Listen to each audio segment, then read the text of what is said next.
اسلام میں ایسا نہیں کہ جو ہمارے عقیدے پہ نہیں ہے ہم اس کے دشمن ہو جائیں. عام آدمی، عام شہری جو ہوتا ہے، جو کہ مسلمان نہیں، وہ ساری قوموں میں موجود ہے، پوری دنیا میں آباد، ان کے دل بھی لرز گئے یہ ہو کیا رہا ہے، یہ مسلمانوں کے ساتھ ہو کیا رہا ہے. اے خاصان رسول وقت دعا ہے، امت پہ تیری آ کے عجب وقت پڑا ہے، امت پہ تیری آ کے عجب وقت پڑا ہے. خاصان رسول وقت دعا ہے. مگر افسوس ہے یہ کیسے ڈالر خور قسم کی نسل پیدا ہوئی ہے جن کے اندر ڈالر ان کے دلوں پر تاریکی بن کے چھا گیا ہے، مغرب کی محبت جن کے دماغوں پر چھا گئی ہے، پردے پڑ گئے کہ یہ مظلوم کو مظلوم نہیں کہنا چاہتے، ظالم کو ظالم نہیں کہنا چاہتے. یاد رکھیں کہ یہ جو آیت ہے سورہ ممتحنہ کی، جس میں کہ ہمیں کہا جا رہا ہے کہ تمہیں کس کے ساتھ کیا سلوک کرنا ہے، یہ عین تقاضۂ عدل ہے، یہ بالکل عدل پہ مبنی ہمیں ایک نظام دیا گیا اور ہمیں بتایا گیا کہ کس سے دوستی کرنی ہے، کس سے دشمنی کرنی. اسلام میں ایسا نہیں کہ جو ہمارے عقیدے پہ نہیں ہے ہم اس کے دشمن ہو جائیں، یہ بالکل نہیں کہا گیا. اگر ایسا ہوتا تو پھر یہ دو الگ الگ باتیں کیوں ہوتی؟ ایک ہی بات ہوتی کہ بس اٹھاؤ اور مارو،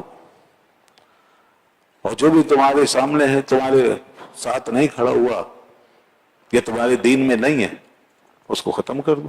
تو ایسا نہیں، اس بنیاد پر نہ پہلے کبھی کوئی لڑائی لڑی گئی نہ آج اس کی اجازت ہے. تو اسلام میں یہ چیز نہیں، یہ اور مذاہب میں اختیار کی گئی ہے اور قوموں نے یہ سب کیا اور آج بھی کر رہے ہیں.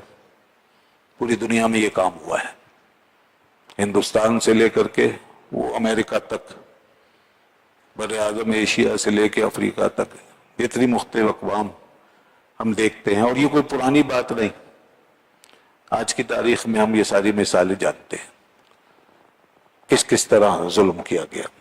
اور خاص طور پہ مسلم اقوام کے ساتھ جو کچھ ہوا ہے یہ تاریخ پوری گواہ ہے، تاحال یہ سلسلہ جاری ہے. اب اسرائیل میں اس وقت جو کچھ ہو رہا ہے، فلسطین میں جو کچھ ہو رہا ہے، وہ سب ہمارے سامنے. کس بنیاد پر ظلم ہو رہا ہے، کس لیے مارا جا رہا ہے. اور اس سے پہلے کوئی 70 سال کا عرصہ تقریباً ہی گزر گیا جب سے اسرائیل کی ناجائز ریاست قائم ہوئی ہے. تو وہ وقت ہے اور آج کا وقت ہے. کوئی دن ایسا نہیں جب وہاں پہ کوئی نارکی نہ ہو رہی، انسانیت کے خلاف کوئی جرائم نہ ہو رہے ہوں. وہاں کا امن سکون سب برباد ہو گیا. لوگوں کی زندہ رہنے کا جو حق ہوتا ہے وہ بھی چھین لی. ادھر بر صغیر میں جب سے مسلمانوں کی حکومت ختم ہوئی اور ہندوؤں کا یہ دور آیا ہے، اس کے بعد سے ہندوستان جب ہندو مذہب کے قبضے میں چلا گیا تو انہوں نے یا مسلمانوں کو ایک دن بھی چین سے نہیں رہنے دیا. اس وقت سے اب تک جب پاکستان نہیں بنا تھا اور پارٹیشن نہیں ہوا تھا، اس وقت بھی اسی طرح بس مسلمان کی حکومت ختم ہوئی اور ہندوؤں نے یہ اوری شروع کر دی. جس کے بعد سر سید احمد خان بھی مجبور ہو گئے، جو پہلے ہندو مسلم اتحاد کے دائی تھے اور باقاعدہ دونوں قوموں کو ایک آنکھ سے دیکھتے تھے اور متحدہ ہندوستان کی وہ بات کرتے تھے. اور بھی بانیان پاکستان وہ بھی اسی مغالطے میں چلے جا رہے تھے. لیکن بعد میں آہستہ آہستہ جب انہوں نے یہ دیکھا کہ ہندو قوم کتنی متعصب ہے اور یہ مسلمانوں کو ایک آنکھ برداشت کرنے کے لیے تیار نہیں اور بار بار بہانہ ڈھونڈتے ہیں کچھ تو خون کے لیے، جینیسائیڈ کرنے کے لیے، مارنے کے لیے، نقصان پہنچانے کے، یہ بہت ہوتا رہا. یہ ایک الگ تاریخ ہے، اگر میں اس طرف جاؤں تو یہ پوری تقریر اسی پہ ہو جائے. تو پھر بالآخر ان لیڈروں نے یہ فیصلہ کیا کہ ہمیں مسلمانوں کو الگ قوم کی حیثیت سے دیکھنا چاہیے اور یہ دو قومی نظریے کی بنیاد بنا. اسی طرح یورپ کے مختلف ممالک میں یہ کام ہوتا رہا، اور ابھی کچھ سالوں پہلے میانمار میں مسلمانوں کے خلاف بدھسٹوں نے جس طرح کی کارروائیاں کی، اللہ مان، زمین کپ کپا گئی، زمین کپ کپا گئی۔ یہ فضائیں سب سوگوار ہو چکی تھی، اتنا ظلم ہوا، پوری دنیا جو ہے ورطہ حیرت میں تھی کہ جس قوم کو سب سے زیادہ امن پسند سمجھا جاتا ہے، بت کے ماننے والے، انہی کے ہاتھوں بدترین ظلم ہوا ہے۔ یہ سب یاد رکھنے کی باتیں ہیں تاکہ ہم گمراہ نہ ہوں آج کل کے نئے نئے پروفیسروں کی باتوں میں آ کر، جو اب چلے ہیں قرآن کے نام پہ قرآن سے دور لے جانے والے، مغرب زدہ ذہنیت رکھنے والے لوگ، ان کے ہمدرد، مسلمانوں کے درد سے خالی اور سارے دشمنان اسلام کا درد پالنے والے ایسے ماڈرن مفکر اسلام کے نام پہ۔ تو ہمیں ضروری ہے کہ یہ بات یاد رہے کہ ظلم کہاں کہاں ہوا اور کس کس طرح ہوا ہے۔ قومیں اسی طرح زندہ رہتی ہیں جب اپنی تاریخ کو یاد رکھتی، جب اپنی حقیقت کو یاد رکھے۔ قوم وہی زندہ رہے گی جس کو اپنا فلسفہ معلوم ہوگا، قوم وہی زندہ رہے گی جس کو اپنی تاریخ معلوم ہوگی، قوم وہی زندہ رہ سکتی ہے جسے اپنے دوست اور دشمن کا فرق معلوم ہو۔ یہ تین باتیں بہت ضروری۔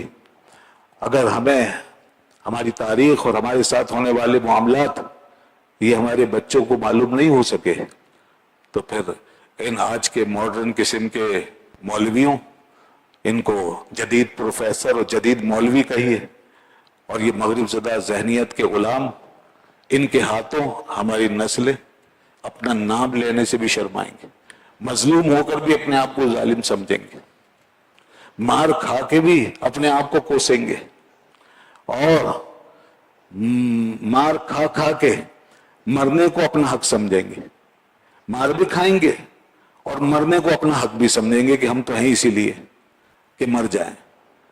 یہ ہے وہ مردہ دلی کی دعوت دینے والے لوگ۔ میں اب اس کو کوٹ کروں تو ایسے بعض ریفرنسز کوٹ کر سکتا ہوں، اور ان کے نام آپ دیکھ سکتے ہیں کہ جو یہ تعلیم دے رہے ہیں، جو اس سنگین صورتحال میں بھی اتنے سخت مظالم کے بعد بھی اتنا ظلم کہ کافروں کے دل بھی ہل گئے۔ آپ کو اندازہ ہے؟ کافروں کے دل بھی ہل گئے۔